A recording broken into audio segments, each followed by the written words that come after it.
The National Park of American Samoa is America's only national park unit south of the equator.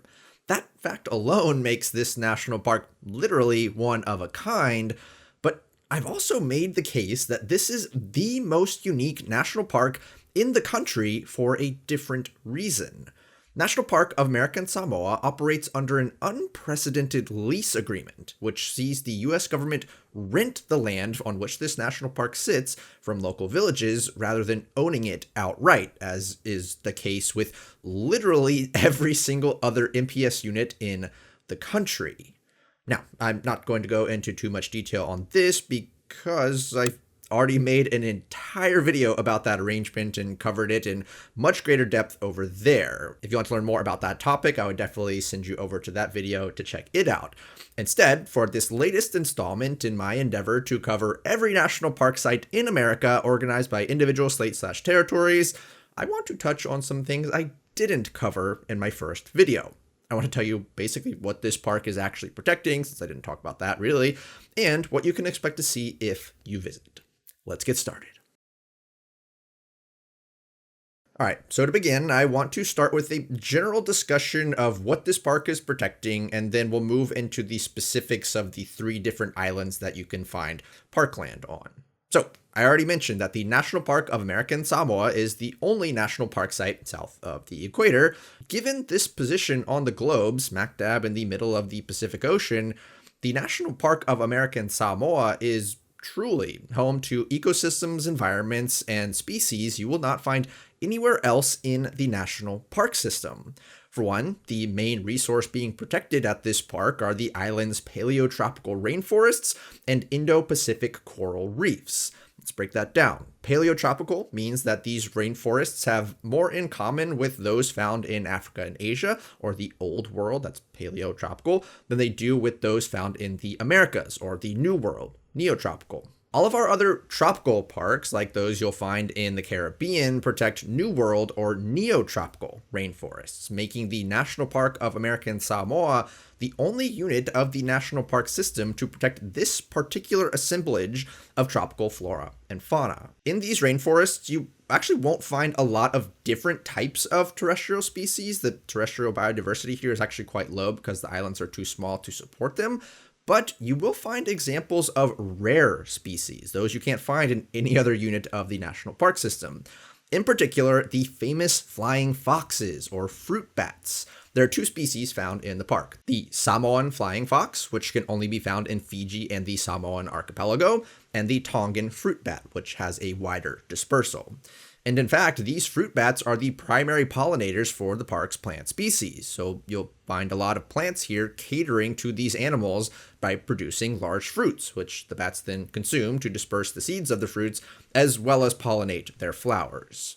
This is in contrast to another place like Hawaii, where the plant species cater primarily to small bird and insect pollinators. Now, that's on land. In the oceans, you'll find those Indo-Pacific coral reefs, again, in contrast to the Caribbean reefs we see in our other park units in that region. There are more than 250 species of coral here in the park, representing about 1/3 of all the coral species found in the Indo-Pacific region.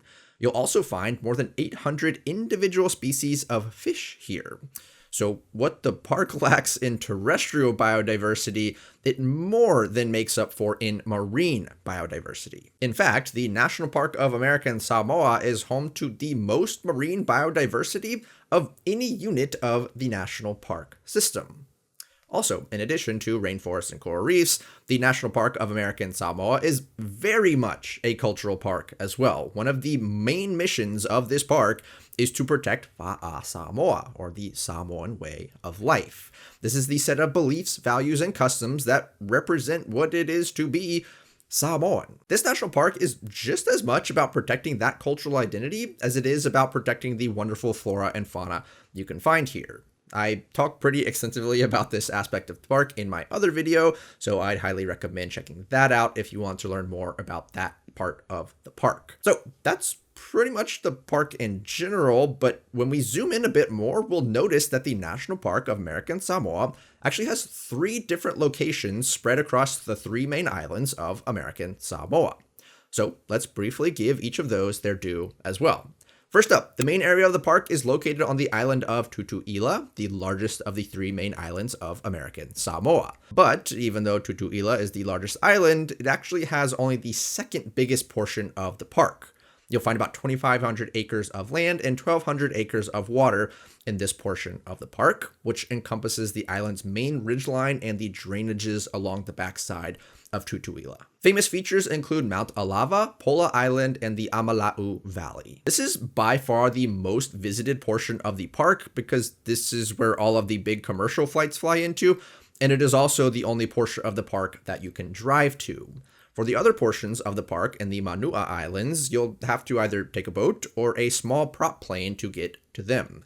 We'll cover Ofu first. This is by far the smallest portion of the park, encompassing just 70 terrestrial acres and 400 marine acres, but it is often considered the most beautiful part of the park. It protects a narrow strip of Ofu Beach, about 2 miles long, which is framed the entire way by the towering volcanic peaks of Sunuitao and Piumufua. It's like the classic example of South Pacific scenery, and is easily one of the most picturesque and iconic locations in the entire national park system. Pro tip, do the hike up to Tumu Mountain for one of the best views you'll ever see. It's technically not in the park boundary, but it does look down on the park onto Ofu Beach, and it's simply too good to miss. You have to do it. Also, the snorkeling is very good in this part of the park. And finally, there's Ta'u. Ta'u actually contains the largest amount of parkland here, 3,700 terrestrial acres and 1,100 offshore acres, but this part of the park is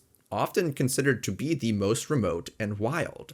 The Ta'u unit contains the highest point in all of the park, and actually in all of American Samoa, Lata Peak, standing at 3,170 feet tall.